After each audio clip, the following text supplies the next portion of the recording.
ՀՀԿ-ի Շենգավիթի տարածքային կառավարման խորհրդի նախագահ Տիգրան Մակարյանին ծեծի ենթարկելու եւ նրա ազատությունը սահմանափակելու համար մեղադրվող Շենգավիթի վարչական նախկին ղեկավար Ռազմիկ Մկրտչյանին վերաբերյալ քրեական վարույթի նյութերն ուղարկվել են դատարան։ ՀՀ գլխավոր դատախազությունից հայտնել են, որ դատախազը դատարան է հանձնել Շենգավիթի նախկին թաղապետ Ռազմիկ Մկրտչյանի եւ եւս երկու անձի վերաբերյալ քրեական վարույթի նյութերը։ Լիտվան չի բացառում այն հնարավորությունը, որ հարևան Բելարուսի հետ իր սահմանը, որը փակել էր 1 ամսով, հոկտեմբերի 29-ին կարող է վերաբացվել նախատեսվածից շուտ։ Այս մասին լրագրողներին ասել է Լիտվայի արտաքին գործերի նախարար Կեստուտիս Բուդրիսը։ Սահմանի վաղաժամկետ բացման հարցը քննարկման առարկա է։ Մենք երբեք մեր առջև նպատակ չենք դնում հասնել այս կամ այն բանին միջև որոշակի ժամկետ։ Մեզ համար կարևոր է, որ մեր դեմ հիբրիդային հարձակումները դադարեն։ Պնդել է նա։ Նրա խոսքով մենք պետք է առաջնորդվենք նույն պատճառներով եւ պարամետրերով, որոնք մեզ առաջնորդել են սահմանը փակելու որոշում կայացնելիս։ Իրավիճակը փոխվել է, այն վերահսկողության տակ է, օդանավակայանները հուսալիորեն գործում են, ասել է Բադրիսը։ Ռուսաստանի պաշտպանության նախարարությունը հայտարարեց, որ ռուսական ուժերը վերցրել են Դվուրեչանսկոյե բնակավայրը Խարկովի մարզում, ըստ պաշտոնական հաղորդագրության տարածքը անցել է հյուսիս խմբավորման ստորաբաժանումների վերահսկողության տակ։ Նախարարության տվյալներով ռուսական բանակը միաժամանակ հարվածներ է հասցրել ուկրաինական կողմի զինված ուժերի մի քանի բրիգադների դիրքերին Սումիի մարզում Ալեքսեևկա, Կատերինովկա, Կոնդրատովկա, Նովայա Սեչ եւ Շևչենկո բնակավայրերի մոտ Խարկովի ուղղությամբ ըստ հաղորդման վնասազերծվել են եւս 2 բրիգադի եւ 1 հարձակողական գնդի ստորաբաժանումներ Ժովնեյովե, Կորոդեզնոյե եւ Մալինովկա գյուղերի շրջանում, հայտնում է Լենտա-Կետրուն։ Թագավորական նավատորմի նախկին հրամանատար եւ նախկին անվտանգության նախարար Լորդ Ալան Ուեսթը Լորդ Խոսնակի անկյուն ոդքասթի ժամանակ զգուշացրել է, որ Ռուսաստանի եւ Ուկրաինայի միջև ռազմական հակամարտությունը կարող է վերաճել Ռուսաստանի եւ ՆԱՏՕ-ի միջև պատերազմի։ Ըստ էության մենք պատերազմի մեջ ենք Ռուսաստանի հետ, ասել է նա։ Ուեսթը կարծում է, որ դժվար է պատկերացնել, թե ինչպես կարելի է լուծել ուկրաինական հակամարտությունը, քանի որ ոչ ոք չի ցանկանում ՆԱՏՕ-ի եւ Ռուսաստանի միջև լայնածավալ պատերազմ։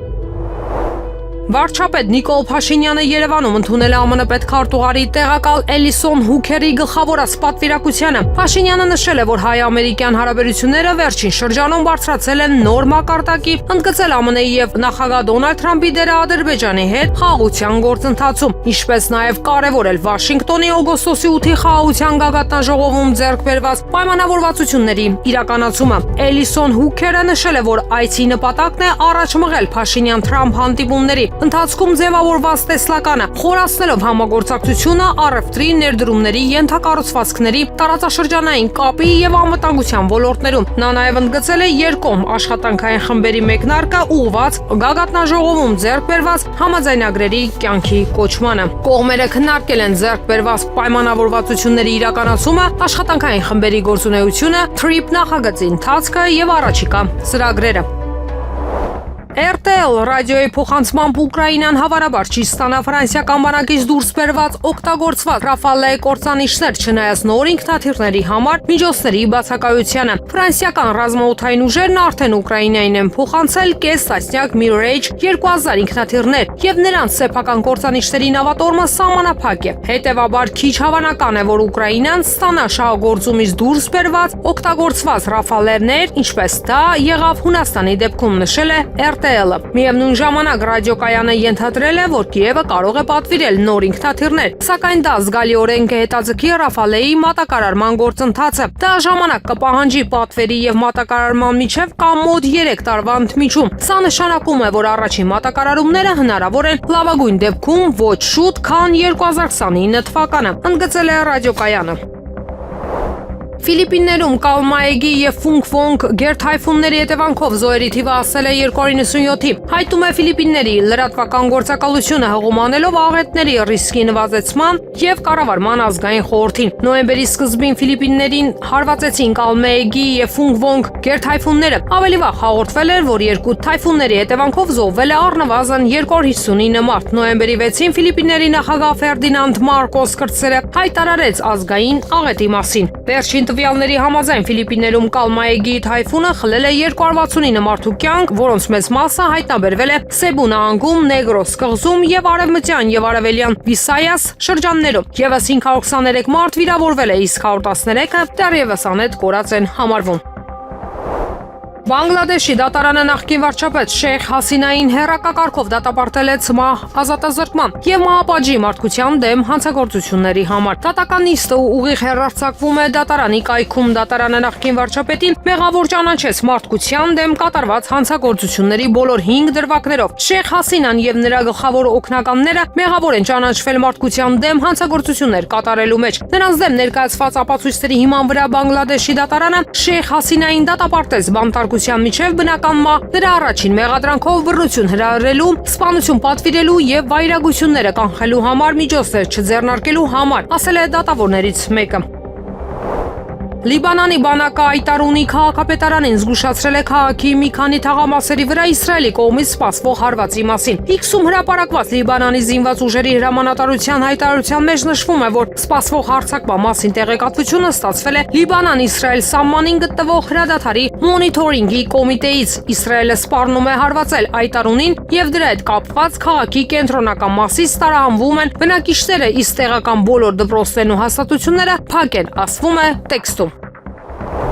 ԱՄՆ նախագահ Դոնալդ Թրամփը հայտարարել է, որ ԱՄՆ ներկայացուցիչների պալատի անդամ Մարջորի Թեյլոր Գրինի հասցեին իր քննադատությունը չի վտանգում օրենսդիրի կյանքը։ Ավելի վաղ նոյեմբերի 16-ին Թեյլոր Գրինը CNN-ին տված հարցազրույցում ասել էր, որ Թրամփի մեկնաբանությունները իր դավաճան լինելու մասին կարող են ռադիկալացնել մարդկանց եւ վտանգել իր կյանքը։ Նա նաեւ հույս է հայտնել, որ ինքն ու Թրամփը ի վերջո կկարողանան լուծել իրենց տարաձայնությունները։ Ես չեմ կարծում, որ նրա կյանքը վտանգված է, անկեղծ ասած, ես չեմ կարծում, որ որևէ մեկին դա հետաքրքրում է։ Կիրակի օրը լրագրողների հետ զրույցում ասել է ամերիկացի առաջնորդը Ֆլորիդայից Վաշինգտոն թռիչքից առաջ։ Սպիտակ տան ղեկավարը կրկին օգտագործեց դավաճան բառը ի պատասխան Գրինի մասին հարցին։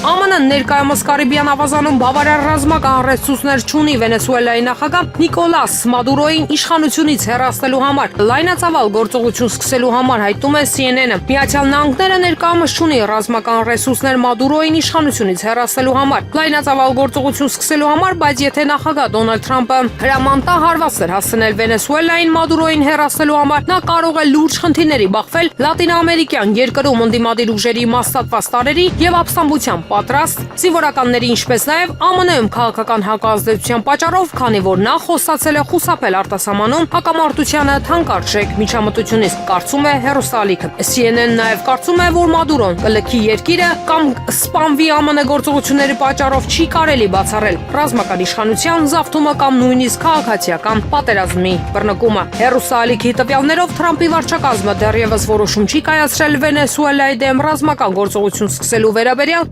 չնայած ԱՄՆ-ն տարածաշրջան է տեղակայել հազարավոր զինվորականների։ Հակակոռուպցիոն դատարանում դատավոր Սարգիս Դադոյանի նախագահությամբ այսօր քննվում է Ռուսաստանաբնակ գործարար Սամվել Կարապետյանի կալանքի ժամկետը 2 ամսով երկարացնելու միջնորդության քննությունը։ Քննչական կոմիտեն դատարան ներկայացված միջնորդության պահանջել է եւս 2 ամսով երկարացնել հունիսի 18-ից անազատության մեջ գտնվող Կարապետյանի կալանքի ժամկետը։ Նրան կալանավորեցին հունիսի 17-ին Նյուզկետեյեմին տված հարցազրույցից հետո, որում նա անդրադառնալով վարչապետ Նիկոլ Փաշինյանի կողմից եկեղեցուն եւ հոգեվորականներին թիրախավորելու օրակարգին իր աջակցություններ հայտնել հայ առաքելական եկեղեցուն։ Քանի որ ես միշտ եղել եմ հայոց եկեղեցու կողքին ու հայ ժողովրդի կողքին, ունենալու եմ անմիջական մասնակցություն, եթե չհաջողվի քաղաքական գործիչներին, ուրեմն մենք էլ մեր ձևով ենք մասնակցելու այդ ամեն ինչին։ Լրատվամիջոցը հարցազրույցը տեղադրելիս մասնակցել բառի փոխարեն օգտագործել է միջամտել բառը, որի նույն օրը հաջորդել է վարչապետ Նիկոլ Փաշինյանի հակադարձող գրառումը։ Ասում է, մենք մեր ձևով ենք միջամտելու, հիմա ես քեզ իմ ձևով կմիջամտեմ։ Ստահակ, ավելի ճիշտ ձեզ Facebook-յան իր էջում գրել է Փաշինյանը։ Ապա Կարապետյանը ձերբակալվել է, նրան մեղադրանք է ներկայացվել քրեական օրենսգրքի 422-րդ հոդվածի 2-րդ մասի հատկանիշներով։ Այն է իշխանությունը զավթելուն, տարածքային ամբողջականությունը խախտելուն, ինքնիշխանությունից հրաժարվելուն կամ սահմանադրական կարգը բռնի տապալելուն ուղղված հրապարակային կոչը։ Հեցը զրկվեց գործունեության լիցենզիայից, դադարեցվեց Հեցի Տաշիր կապիտալ ընկերությանը տրված լիցենզիան։ Հանրային ծառայությունները կարգավորող հանձնաժողովը հենց նոր նման որոշում կայացրեց 3 օր տևած քննարկումից հետո։ Վերջին 24 ժամվա ընթացքում Թուրքիայի 3 նահանգներում մոտ 140 մարդ հոսպիտալացվել է սննդային թունավորման կասկածանքով։ Տրապիզոնի նահանգի Դոլայլի շրջանում հարսանեկան հյուրերը հիվանդացել են հավի փլավ եւ խաղողի սարմա ուտելուց հետո մոտ 100 վիրավոր հոսպիտալացվել է Սյուրմենեի հիվանդանոց եւ շարունակում է մնալ հսկողության տակ։ Կյանքի սպառնացող իրավիճակ չկա, հայտնել է հեռուստաալիքը։ Գերմանիայի կառավարությունը նոյեմբերի 24-ին կվերացնի Իսրայելին զենքի վաճառքի սահմանափակումները, որոնք սահմանվել են մոտ 3.5 ամիս առաջ։ DPA լրատվական գործակալությանը հայտնել է Գերմանիայի կաբինետի խոսնակ Ստեֆան Կորնելիուսը։ Նա սահմանափակումների վերացումը բացատրել է Իսրայելի եւ Պաղեստինյան արմատական շարժման Համասի միջև Գազայի հատվածում կնքված հրադադարով, որը ուժի մեջ է մտել հոկտեմբերի 10-ից, որը ըստ նրա վերջին շաբաթների ընթացքում կայունացել է։ Գերմանիայի կառավարությունը այժմ վերադառնում է Իսրայել զենքի արտանման յուրաքանչյուր առանձին դեպքի ընդհանուր վերանայմանը եւ կարձականքի իրավիճակի հետագա զարգացումների, նշել է Կորնելիուսը։ Նա ընդգծել է, որ Գերմանիայի իշխանությունները կշարունակեն իրենց ջանքերը Մերձավոր Արևելքում երկարատև խաղաղության հասնելու, Գազայի հատվածի բնակիչներին մարդասիրական օգնություն տրամադրելու եւ անկլավի վերակառուցումը խթանելու համար։ Օգոստոսի 8-ին Գերմանիայի կանցլեր Ֆրիդրիխ Մերցը հայտարարեց, որ Գերմանիայի կառավարությունը կասեցնում է Իսրայելին զենքի վաճառքի հաստատումը, որը կարող է օգտագործվել Գազայի հատվածում։ Նա այս քայլի պատճառը նշեց իսրայելական բանակի կոշտ գործողությունները։ Մերցը խստորեն քննադատության ենթարկվեց Քրիստոնեա դեմոկրատական միության, Քրիստոնեա սոցիալական միության դաշինքի անդամների կողմից։ Ուկրաինայի նախագահ Վոլոդիմիր Զելենսկին ժամանել է Փարիզ կնքելու ռազմավարական մեգադեալներ, որոնք նախատեսում են Ֆրանսիայի կողմից Ուկրաինայի մարտական ավիացիայի հակաօդային պաշտպանության համակարգերի եւ հրթիռների մատակարարում։ Այցը տեղի ունենում այն պահին, երբ Ռուսաստանի հրթիռային ու անօդաչու հարձակումները ուժեղացել են, իսկ Մոսկվան հայտնում է առաջ խաղացումների մասին Զապորոժիեի ուղղությամբ։ Զելենսկին հայտարարում է, որ պատրաստ է պատմական ավիացիոն համաձայնագրի ստորագրմանը, որը կարող է ներառել Դասաուլտի արտադրած Ռաֆալ կործանիչներ, ինչպես նաև Aster 30 հրթիռներ եւ լրացուցիչ Samt հակաօդային համակարգեր։ Ըստ աղբյուրների քննարկվում է մինչև 10 տարվա ռազմավարական համաձայնագիր, իսկ ինքնաթիռների մի մասը կարող է տրամադրվել Ֆրանսիայի գործող պաշարներից, սակայն պարունակում է անորոշություն, ինչպես է ֆինանսավորվելու այդ ծավալուն օգնությունը։ Դանիայի Օլբորգ օդանավակայանի վերևի օդային տարածքը Կիրակի երեկոյան կարճ ժամանակով փակվել է անօդաչու թռչող սարքի կասկածելի առկայության պատճառով։ Երկուշաբթի նոյեմբերի 17-ի առավոտյան հյուսիսային Յուտլանդիայի ոստիկանությունը չի կարողացել հաստատել իր ներկայությունը օդանավակայանի մոտակայքում, հաղորդում է Ռիցաու լրատվական գործակալությունը։ Մեկ օր առաջ ոստիկանությունը սոցիալական ցանցերում հայտարարել էր, որ տեղյակ է, որ մեկ կամ մի քանի անօդաչու թռչող սարքեր կարող են նկատվել Օլբորգի օդանավակայանի տարածքում, հետևաբար իրավապահ մարմինները անցկացնում են ինտենսիվ հետաքննություն։ Ավելի ուշ հյուսիսային Յուտլանդիայի ոստիկանության հերթապահ Մորտեն Աքսելսենը հայտարարեց, որ դեպքի վայրում գործողությունն ավարտվել է երկուշաբթի օրը ժամը 1:40-ին։ Դեռևս պարզ չէ, արդյոք անօդաչու թռչող սարքեր են նկատվել օդային տարածքում, նշել է նա։ The American Conservative լրատվական կայքը հայտարարել է, որ ԱՄՆ նախագահ Դոնալդ Թրամփը պետք է ընդունի Ռուսաստանի նախագահ Վլադիմիր Պուտինի առաջարկը կամավոր պահպանել դաշնային ռազմավարական հարձակումային զենքերի պայմանագրի պայմանները։ Կայքը շեշտել է, որ Թրամփը մինչ այժմ հստակ համաձայնություն չի տվել առաջարկին։ Հաղորդվում է, եթե Մոսկվան եւ Վաշինգտոնը չկնքեն նոր պայմանագիր կամ չհամաձայնեն ռուս առաջնորդի առաջարկած պայմաններին, ապա երկկողմ հարաբերություններում վտանգ է ստեղծվելու զինատեսակների մրցավազքի տեսքով, ինչը կարող է հանգեցնել համատեղ ինքնասպանության զենքի ստեղծման։ Նշվում է, որ նման իրավիճակը գերտերությունների միջև կարող է հասնել խոշոր համաշխարհային ճգնաժամի, նույնիսկ ներառյալ միջուկային զենքի կիրառում եւ փոխադարձ ոչնչացում։ Ռուսաստանի նախագահի խոսնակ Դմիտրի Պեսկովը հոկտեմբերին նշել էր, որ ԱՄՆ-ից առայժմ առաջարկներ չեն ստացվել այդ հարցում, իսկ Պուտինը սեպտեմբերի 22-ին հայտարարել էր, որ Ռուսաստանը պատրաստ է կամավոր պահպանել պայմանները 1 տարի ժամկետով, պայմանով, որ ԱՄՆ-ն կդիմի նույն կերպ, երբ պայմանագրի գործունեության ժամկետը ավարտվի, որը 2026 թվականի փետրվարի 5-ն է։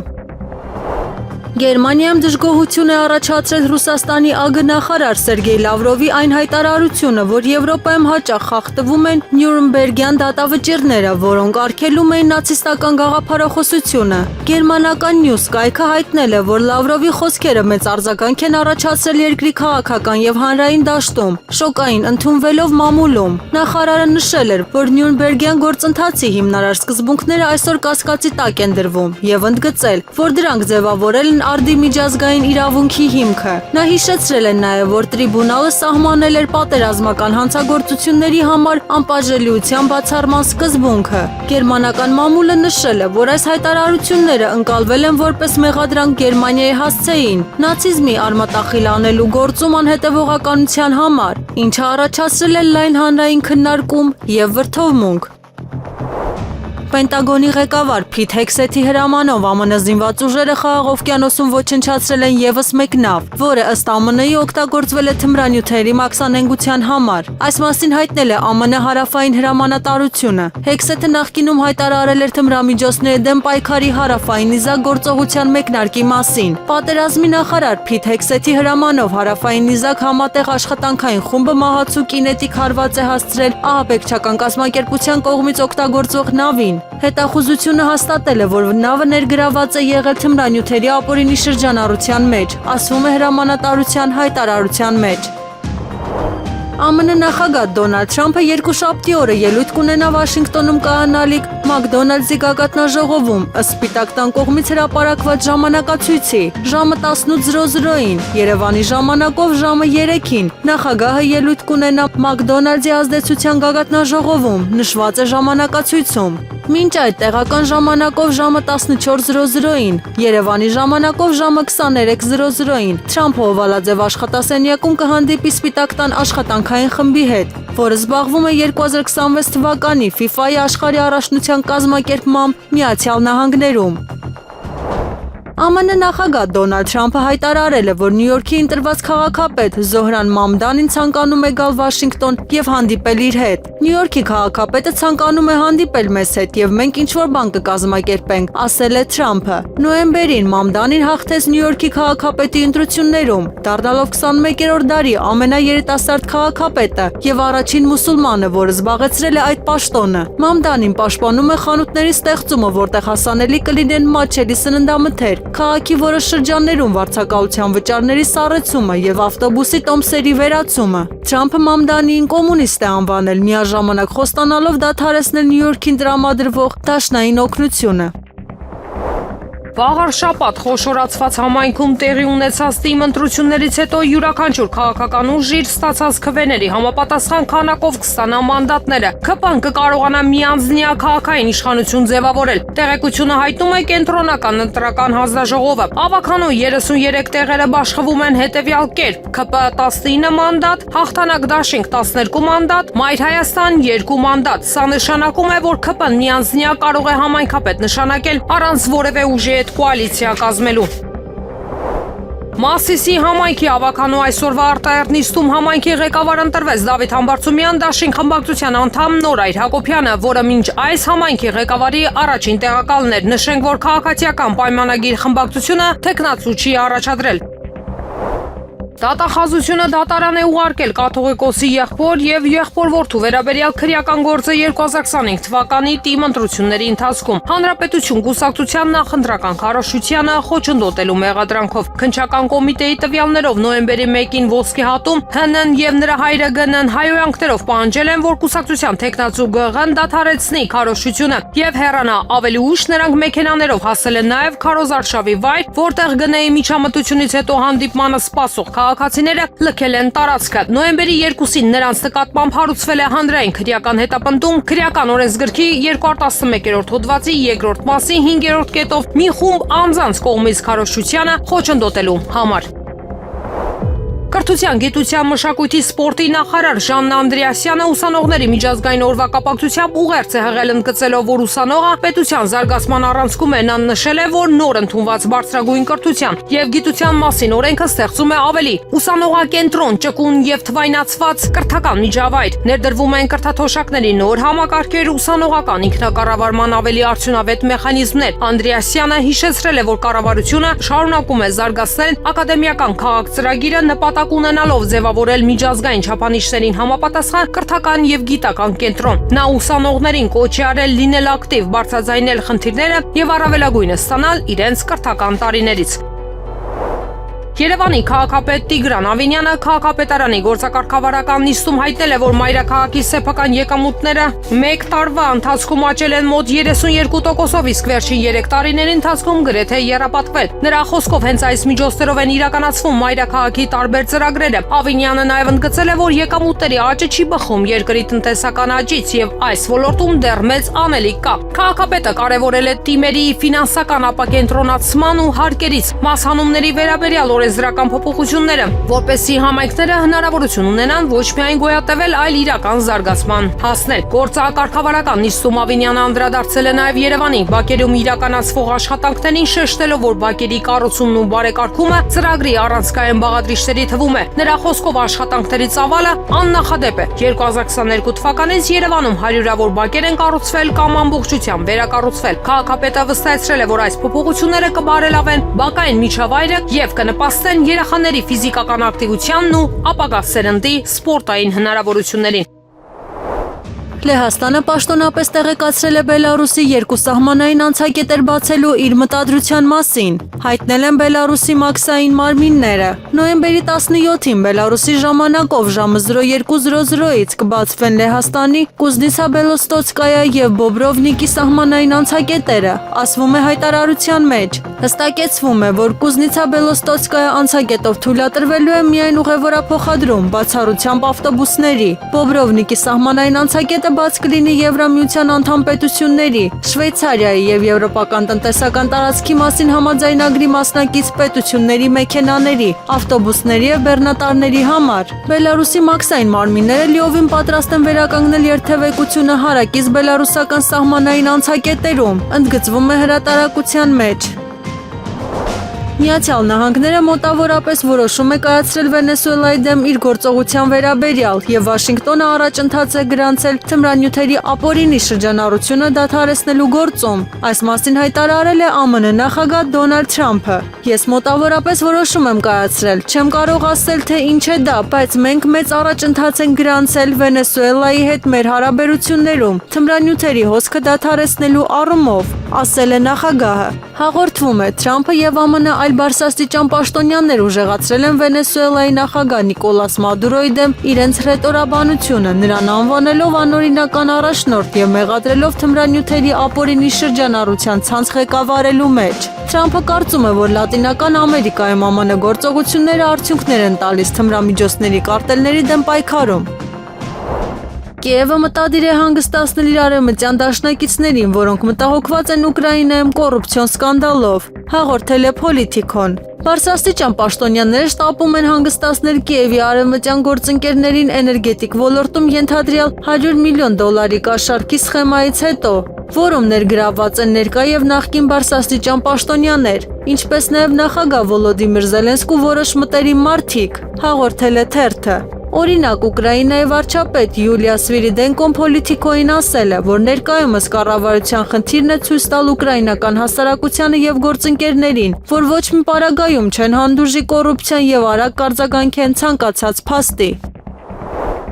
Բրիտանական հանրային հեռուստատեսությունը BBC նամակային ներողություն է հայտնել ԱՄՆ նախկին նախագահ Դոնալդ Թրամփին, սակայն հայտարարել է, որ նրա փաստաբանների կողմից ներկայացված ֆիլմի պատճառով դատական պահանջ ներկայացնելու իրավական հիմք չկա։ Ֆիլմը, որը ցուցադրվել էր BBC-ի Պանորամա ծրագրում 2024 թվականի նախագահական ընտրություններից առաջ, միացրել էր Թրամփի 2021 թվականի հունվարի 6-ի ելույթի հատվածներ, ստեղծելով տպավորություն, որ նա կոչ է արել բռնության։ BBC-ն ընդգծել է, որ ափսոսում է իր ֆիլմի խմբագրման եղանակի համար, սակայն չի ընդունում, որ այն կազմել է հիմնավոր հիմք պատվին վնաս պատճառելու համար։ Հեռուստաընկերությունը չի պատրաստվում կրկնահեռարձակել այդ նյութը։ Նույն ժամանակ երկու բարձրագույն ղեկավարներ, գլխավոր տնօրեն Թիմ Դեյվին եւ BBC News-ի տնօրեն Դեբորա Թերնեսը հրաժարական են ներկայացրել հեռուստաընկերության կողմից միակողմանիության մեղադրանքների ֆոնին։ Բրիտանիայի մշակույթի նախարար Լիզա Նենդին հավանություն է տվել ներողությանը, նշելով, որ BBC-ն չի պահպանել բարձրագույն ստանդարտները։ Ներկայում BBC-ն առանց մշտական ղեկավարության է, քանի որ կառավարությունը վերլուծում է հեռուստաընկերության ֆինանսավորման ապագան, այն գնահատելով որպես երկրի հաղորդակցային փափուկ ուժի կարևոր գործիք։ Ուկրաինացիները չեն մտահոգվում Ուկրաինայի առաջնորդ Վոլոդիմիր Զելենսկու հետ կապված հարցերով։ Պետության ղեկավարը քաղաքականապես կիսամեռ է, գրում է Die Welt հեռուստաալիքի լրագրող Քրիստոֆ Վաները։ Ինչ-ինչ պատճառներով Զելենսկու վիճակը կարծես թե որևէ մեկին քիչ է անհանգստացնում։ Կարծես մարդիկ սպասում են, որ նա ինչ-որ կերպ ինքնուրույն կկարգավորի կոռուպցիոն սկանդալը, ընդգծել է նա։ Վաների խոսքով նրա գործընկեր լրագրողները նշում են, որ Զելենսկին քաղաքականապես կիսամեռ իշխանության բարձրագույն էշելոններում տիրող կոռուպցիայի ֆոնին։ Իտալիայի արտաքին գործերի նախարար Անտոնիո Տայանին վիրտուալ վեճի մեջ է մտել փոխվարչապետ տրանսպորտի եւ ենթակառուցվածքների նախարար Մատեո Սալվինիի հետ։ Սալվինիի Ուկրաինային աջակցելուց հրաժարվելու հայտարարության պատճառով հաղորդում է իտալական La Stampa թերթը։ Ի պատասխան փոխվարչապետի հայտարարության Տայանին հայտարարել է, որ Հռոմը կշարունակի աջակցել Ուկրաինային, որը շարունակում է ենթարկվել Ռուսաստանի հարձակմանը։ Միացյալ Նահանգները պետք է վերանայի Ուկրաինայի վերաբերյալ նախկին նախագահ Ջո Բայդենի օրոք կայացրած որոշումները։ Ուկրաինայում հակամարտությունն արդեն պարտված է, այս մասին X սոցիալական ցանցում հայտարարել է ԱՄՆ նախագահ Դոնալդ Թրամփի առաջին ժամկետի խորհրդական Մայքլ Ֆլինը։ Ուկրաինան պատերազմում պարտվել է եւ ԱՄՆ-ն պետք է վերանայի Բայդենի վարչակազմի օրոք կայացրած բոլոր որոշումները։ Սա աղետ է եւ մենք պետք է անհապաղ ելք գտնենք ԱՄՆ-ի համար, ընդգծել է նա։ Ճապոնիայի նոր վարչապետ Սանաե Տակայիչին ասել է, որ օրական քնում է ընդամենը 2-ից 4 ժամ։ Վերջերս նա աշխատակազմի նիստ է նշանակել գիշերը ժամը 3:00-ին խորհրդարանական նստաշրջանին նախապատրաստվելու համար, գրում է Japan Times-ը։ Հիմա ես քնում եմ մոտ 2 ժամ, առավելագույնը 4, զգում եմ, որ դա վնասակար է մաշկիս համար, ասել է Տակայիչին օրենսդիրների առջև ելույթ ունենալով։ Ըստ Japan Times-ի վարչապետի հայտարարությունը հնչել է կառավարության կողմից տնտեսական աճը խթանելու նպատակով աշխատողների համար արտաժամի աշխատանքի սահմանաչափը բարձրացնելու քննարկումների ֆոնին։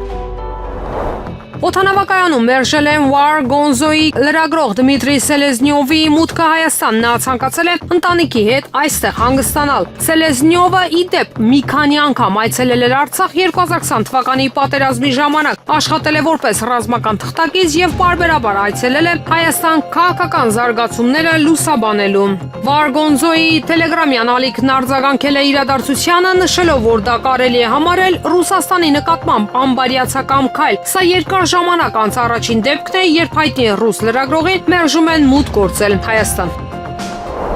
Մասիսի համայնքապետ Դավիթ Համբարձումյանը Նուբարաշեն քրեակատարողականից գրում է, որ ոչ մի իրավիճակ չի կարող կտրել մարդուն իր ճանապարհից ու նպատակից։ Նա ընդգծում է, մարդը կորցնում է ուժը միայն այն ժամանակ, երբ հրաժարվում է ինքն իրենից, իսկ ես հրաժարվելու ոչինչ չունեմ։ Նա նշում է, որ պայքարը մարդու ներքին աշխարհում է, ամենակարևոր պայքարը մարդու ներսում է, իր համոզմունքի, իր ազնվության, իր սկզբունքի հետ։ Իր խոսքով այդ ներքին պայքարում ամեն օր ավելի է ամրանում։ Համբարձումյանը գրում է նաև նրանց մասին, ովքեր դրսում սպասումով եւ հավատով կանգնած են։ Տեսնում եմ այն վստահությունը, որ պահում է մարդու կենսունակ, նույնիսկ երբ փորձությունները կուտակվում են։ Նա շեշտում է սկզբունքներին հավատարիմ մնալու կարևորությունը, ուղիղ կանգնելը նախ եւ առաջ ներսի գործողություն է, սկզբունք ունեցող մարդը անսասան է մնում ամեն տեղ։ Ինքը իրեն նկարագրում է որպես մարդ, ով գիտի իր արժեքը, իմ ձայնը չի կարող ճնշվել, որովհետեւ այդ ձայնը ծնված է պատասխանատվությունից։ Ի վերջո նա ասում է, որ իր բառերը դարձել են քայլեր, որոնք տանում են դեպի արդարություն։ Արդարությունը երբեք չի գալիս արագ, բայց այն միշտ գալիս է։ Ես մնալու եմ այս նույն ուղու վրա մինչև վերջին շունչս, Աստծով։ Իսկ այժմ եղանակի մասին։ Երևանում նոյեմբերի 17-ից 3-ը 18-ին 22-ին սպասվում է առանց տեղումների եղանակ։ Մարզերում նոյեմբերի 17-ից 3-ը 18-ին 22-ին սպասվում է առանց տեղումների եղանակ։ Լուսադեմին Արարատյան դաշտում սպասվում է կարճատև մառախուղ։ Քամին հարավ-արևմտյան հատվածում 2-ից 5 մետր վարկյան արագությամբ։ Օդի ջերմաստիճանը նոյեմբերի 17-ին 19-ին ցերեկային ժամերին աստիճանաբար կբարձրանա 3-ից 4 աստիճանով։